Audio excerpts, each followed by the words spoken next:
But I am interested in the cultural dimension as to, you know, how much would you ascribe to, clearly, Toyota? We look at Japanese culture, we see that it's different from our own.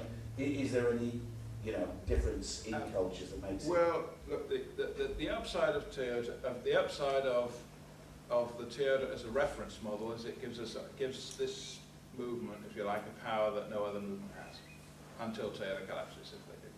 Okay. The downside, of course, is the Japanese context. The answer to that is, of course, that Toyota themselves didn't invent all of this either. They stole from the insights of early Henry Ford. They stole from insights that go way back to the Venetian Arsenale building ships in the 1400s. And there's a whole history of things that came together that Toyota added to. It's very significant. The whole training approach that Toyota adopted to teach Toyota production system was taken from the US military. In the US military, where the US government had commissioned a training within industry program to train the people to replace the people who went off to fight during the Second World War, mainly women, to come in and into the armaments factories. And they developed something called training within industry, which was really an absolutely fundamentally brilliant way of training people in a scientific way, that experientially, not theoretically. That was actually the basis of Ono's training program. He added to it and modified it, but it was an American training program, which John Shook discovered when he was then asked to translate the Japanese stuff back into English, and was struggling. And they finally, his sensei took him by the hand and took him to the next room and said, "Here!" And there were the original TWI stuff in English. So that's very interesting. So actually the common thread is not the cultural thread. The common thread to the Toyota approach, if you like, they themselves summarize in 2 words. Look at their adverts at the moment. They summarize it in respect for people and continuous improvement. Those are the 2 words they're talking about. The continuous improvement is taking this relentless horizontal approach. The respect for people goes right through the organization, is basically the use of the scientific method. The rigorous scientific method for planning and problem solving, which is embodied in the A3, embodying any big problem, tiny problem, on an A3 sheet, which is basically an articulation of the Plan, Do, Check, Act process. And that is the thought process that they train every single manager in when they first come into Toyota. They are given a problem and given a sensei, a teacher, to learn how to think about that problem in the right way. So it's a beginning of a dialogue that is partly to solve the problem, but partly to educate people how to think about the problem in the right way. And John Shook, who was the first Westerner hired at Toyota back in Japan, has written now a book describing the use of the A3 as the essential training tool in Toyota. Whether it's on the shop floor, whether it's designing a value stream, it's the same process.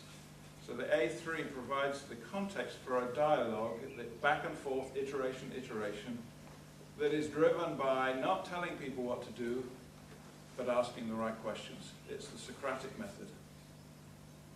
By asking questions to provoke the subordinate to think in a different way about what he's trying to solve. And you go through, what's the problem? What's the current state? What's the analysis of why it's broken? What are all the countermeasures? And a plan for implementing them, and then reflection afterwards. It's the PDCA method. So it's the scientific method that doctors use for analyzing a patient's medical condition that we're using to analyze process problems. So respect for people is their phrase, which means that you cannot solve a problem without some knowledge of the context of the problem on the part of the superior, and the knowledge of the detail of how that work is actually carried out by the person who is actually carrying it out. So you have to combine the 2 to get a real solution to the problem. And that's respecting the people in the process. So we've got to learn not to tell people what to do. That's another kind of quite fundamental. I've separated authority and responsibility. I've changed the strategy process. I've now changed the people development process.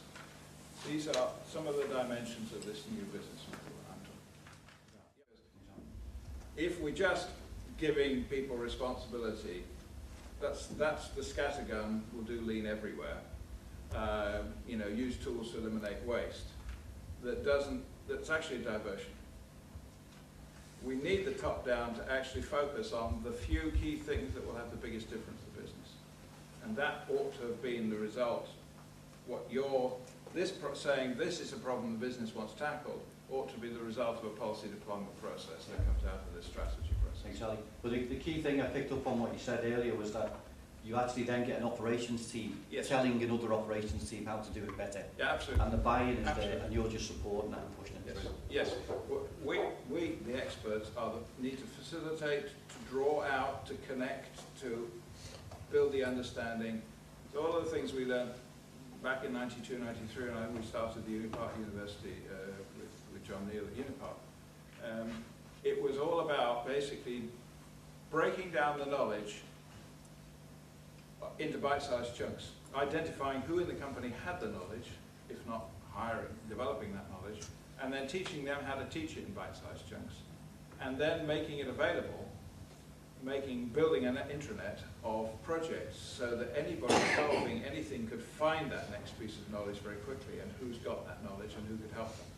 So it enhances the strength of a group just doing it out of their own resources. It gives them enormous connection to the thousands of other projects that have been done elsewhere, so that they learn what they need to know in the morning and do it in the afternoon. So you close that loop of learning and doing, because it's the doing that changes people's perception and the light bulb goes on.